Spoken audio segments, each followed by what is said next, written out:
Edi Prasetyo atau yang lebih dikenal Edi Pras memulai karir di Metro TV sebagai kamera person. Selama lebih dari 17 tahun berkarya di Metro TV, Edi Pras telah meliput banyak peristiwa. Mulai dari liputan tsunami Aceh, memimpin pendakian puncak tertinggi di Indonesia Pegunungan Kartens Piramid, hingga ikut terlibat dalam liputan pencarian korban jatuhnya Lion Air PKLKP JT610 dengan menyelam bersama Komando Pasukan Kata.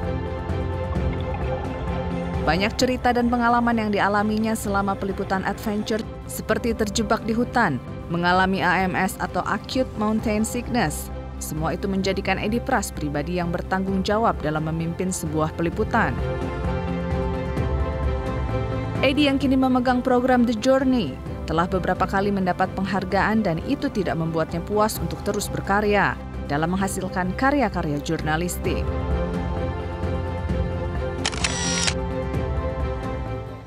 Sudah bersama di Journalist on Duty, Mas Edi Pras, kameramen petualangan kita. Hai Mas Edi. Mas Edi ini tetap loh, kalau boleh di shoot kameramen ini tetap pakai sepatu hiking ke sini.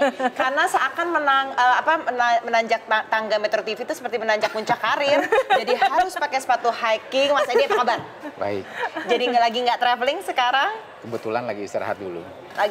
Mas Edi ini hebat banget karena dia itu kalau traveling tuh benar-benar yang nggak main-main ke puncak Gunung Kartens, underwater, dan kameranya juga kamera yang besar. Jadi kalau kita lihat di TV tuh gambarnya bagus-bagus.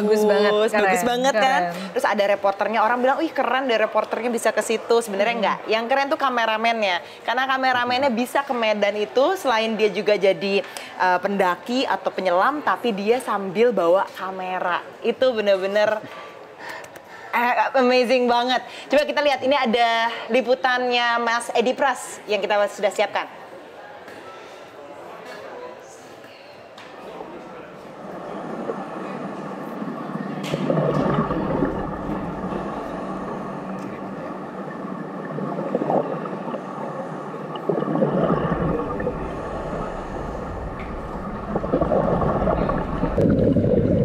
Ini lagi di mana nih Mas Edi Pras? Ini. Oh, ini waktu Lion Air. Jadi waktu kemarin jatuh, kita mencoba untuk merekam bagaimana mereka melakukan penyelamatan atau pencarian sisa-sisa dari pecahan pesawat dan korban jenazah penumpang Lion Air. Dan Mas Edi ini sama reporter juga kan turun ini? Iya. Turun sama reporter dan bawa kameranya sebesar apa sih kalau lagi bawa underwater seperti ini? Iya, kalau sekarang sih kameranya sudah semakin kecil ya. Dan kita juga melihat lokasi dan kondisi di sana, saya lebih memilih pakai kamera yang relatif lebih kecil. Seperti GoPro, itu amat sangat mobilitasnya tinggi dan kita tidak terlalu sulit untuk tantangannya apa? gambar. Tantangannya apa ketika kita lagi ngeliat nih gambar yang diambil Mas Edi Pras nih? Tantangannya apa sih Mas ketika lagi liputan Lion Air ini dalam? Tantangannya adalah pertama karena kita menyelam bukan untuk menyelam fun dive, tapi menyelam rescue. Dalam hal ini saya menyelam bersama Clara sebagai reporter. Itu untuk melihat bagaimana tim rescue itu bekerja. Ya, jadi kita tidak melakukan pencarian, kita hanya melihat bagaimana mereka kerja. Tantangannya adalah, ini adalah penyelaman termasuk kategori yang dalam. Dan kita tidak tahu bagaimana kondisi yang sebenarnya di kedalaman laut itu. Dan ketiga, kita waktu amat sangat terbatas karena kita kemungkinan terkena penyakit dekompresi. Ya. Jadi kita dekompresi itu kekurangan oksigen. Bukan kekurangan oksigen. Dekompresi itu adalah tersumbatnya di jaringan tubuh oleh gas-gas, khususnya gas nitrogen. Itu yang bisa menyebabkan kita pegal, bahkan sampai kelumpuhan. Jadi ini juga sebenarnya bukan pertama kalinya Mas Edi itu nyelam untuk bukan fun dive ya. Ini untuk ngikut tim rescue pada saat itu dengan Prita Laura ya. Itu waktu itu untuk pencarian kapal. Oh ya, jadi selain yang Lion Air ini, saya juga pernah beberapa kali ikut dalam misi SAR, khususnya meliput kegiatan mereka.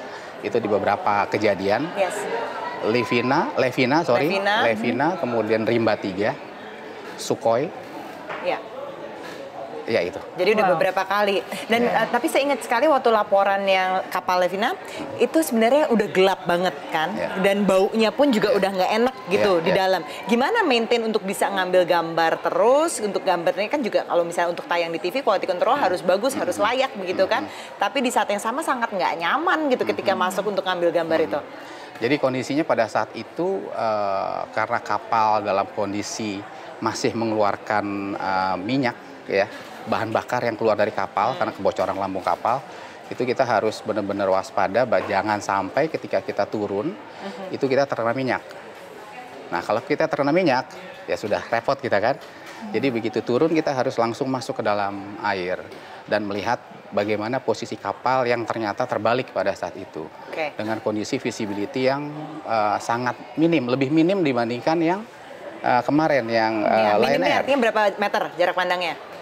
Karena itu masih ke Teluk Jakarta, itu sekitar mungkin sekitar 5 meter ya. 5 meter, oke. Dan itu sangat pendek sekali sebenarnya dan bahaya. Oke, kita masih akan ngobrol lagi.